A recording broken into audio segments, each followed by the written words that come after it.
Friends, welcome to our channel Lucky and mom's kitchen.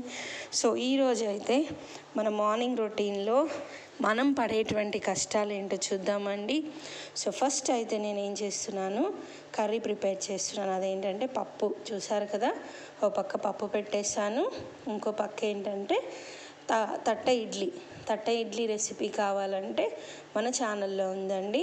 మీరు మన like, subscribe, share చేస్తే తట్ట ఇడ్లీ రెసిపీ అనేది మీకు ఫార్వర్డ్ అవుతుంది. సో ఇప్పుడైతే నేను తట్ట ఇడ్లీ ప్రిపేర్ చేస్తున్నాను, అంటే బ్రేక్ఫాస్ట్కి అనమాట. ఒక పక్క అయితే పప్పు పెట్టేశాను, ఇంకో పక్క తట్ట ఇడ్లీ. చూసారు కదా, పప్పులో అంటే ఏంటంటే కందిపప్పు కడిగేసుకుని అందులో కొన్ని వాటర్ వేసుకొని కొన్ని టొమాటోలు, పచ్చిమిర్చి, నేనైతే కొంచెం మెంతులు కూడా వేస్తాను, ఒక 2-3 గింజలు అనమాట మెంతులు. చింతపండు కూడా నానేసుకున్నాను. సో పప్పు అయితే ఉడుకుతుందండి. అందులో నేనైతే ఏమి వేయను. ఫస్ట్ ఒక పక్క ఇడ్లీకి కావాల్సినటువంటి చట్నీ కూడా రెడీ చేసుకున్నాను, పల్లీలు వేయించేసుకున్నాను. మన తట్ట ఇడ్లీ కూడా రెడీ అయిపోతుంది. చూసారు కదా, ఎన్ని పనులు ఉంటాయండి నిజంగా లేడీస్కి. మార్నింగ్ టైంలో అటు పిల్లల్ని రెడీ చేసుకోవాలి, ఇటు ఇంట్లో చూసేసుకోవాలి, ఇటు వంట చేసుకోవాలి, టిఫిన్, బ్రేక్ఫాస్ట్, మళ్ళీ దానికి చట్నీ లేకపోతే తినరు. ఎన్ని కష్టాలండి నిజంగా కదా. ఇదిగోండి, ఒక పక్క రైస్ కూడా పెట్టేస్తున్నాను నేను.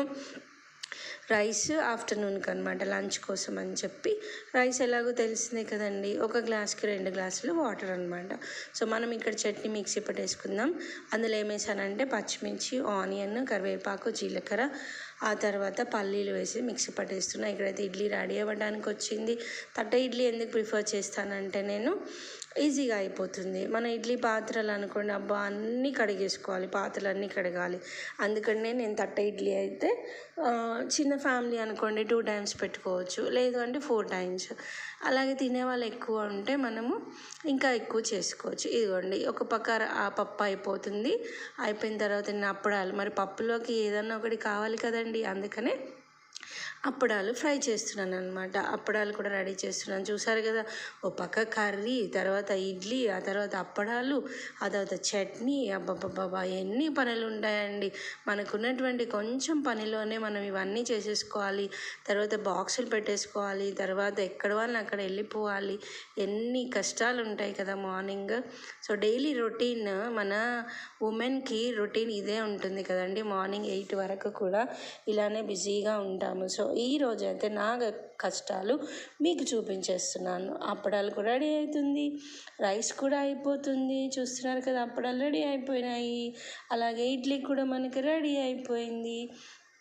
తర్వాత మిగతావి మనము ఏం చేస్తున్నామంటే, ఇప్పుడు పప్పు తాలింపు వేసేసుకుందాం. ఆల్రెడీ పప్పు ఉడికింది కదండి. ఆయిల్ వేసుకొని, ఆయిల్లో కొంచెం జీలకర్ర, ఆవాలు, అలాగే వెల్లుల్లి, మనం కచ్చాపచ్చగా నారుకున్నటువంటి వెల్లుల్లి, ఆ తర్వాత ఏంటంటే కరివేపాకు వేసేసుకొని, కావాలంటే ఎండుమిర్చి కూడా వేసుకోవచ్చండి. ఇదిగోండి, ఒక పక్క ఇడ్లీ రెడీ అయిపోయింది. మన చాక అంటలేదు, ఆవిరికి పట్టేసాము. సో కాబట్టి ఇడ్లీ రెడీ అయిపోయింది. ఆ తర్వాత ఇక్కడ నేను పప్పు కూడా తాలింపు వేసేస్తున్నాను. కావాల్సినటువంటి వెల్లుల్లి, ఆ తర్వాత జీలకర్ర, ఆవాలు, కరివేపాకు వేసేసుకున్నాను. అబ్బా, పప్పు తాలింపు వాసన ఎంత బాగుంటుంది కదా. పప్పు తాలింపు వాసన ఇష్టమున్న వాళ్ళు నాకు కామెంట్ చేయండి, లైక్ చేయండి. పప్పు తాలింపు చాలా బాగుంటుందండి. జనరల్గా ఇలా పప్పు తాలింపు వేసుకున్నప్పుడు మనకి ఏం ఐడియా వస్తుంది అంటే, పూరీ చేసుకోవాలి, తినాలనిపిస్తుంది. ఈసారి నేను నెక్స్ట్ రెసిపీలో ఇలా పూరీ విత్ పప్పు, మెయిన్ ఏంటంటే పెసరపప్పుతో పూరీ చాలా బాగుంటుందండి. ఆ రెసిపీ కూడా నేను మీకు అప్కమింగ్ వీడియోస్లో చూపిస్తాను. చూస్తున్నారు కదా, మన పప్పు తాలింపు అయితే రెడీ అయిపోతుంది. ఇప్పుడు ఇందులో పప్పు మనం రుబ్బి పెట్టేసుకున్నాం. విజిల్ అయిపోయిన తర్వాత అందులో ఉప్పు, కారం, పసుపు వేసేసుకొని, కొంచెం చింతపండు నీళ్ళు పోసేసుకొని రుబ్బి అది ఇలాగా వేసుకోవాలి. సో దీన్ని పప్పు చారు అంటారనమాట. ఎంత చిక్కగా కావాలంటే చిక్కగా ఉంచుకోవచ్చు, చిక్కగా ఉంటే పప్పు అవుతుంది. కొన్ని వాటర్ ఎక్కువ పోసుకుంటే అది పప్పు చారు అవుతుంది. అంతే కదండి డిఫరెన్స్.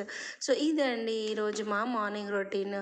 సో జనరల్గా కూడా ఇలానే ఉంటుంది మ్యాక్సిమం. డైలీ ఒక కర్రీ, ఒక బ్రేక్ఫాస్ట్, దానికి చట్నీ. సో నాకు తెలిసి మీకు నచ్చింది అనుకుని లైక్, షేర్,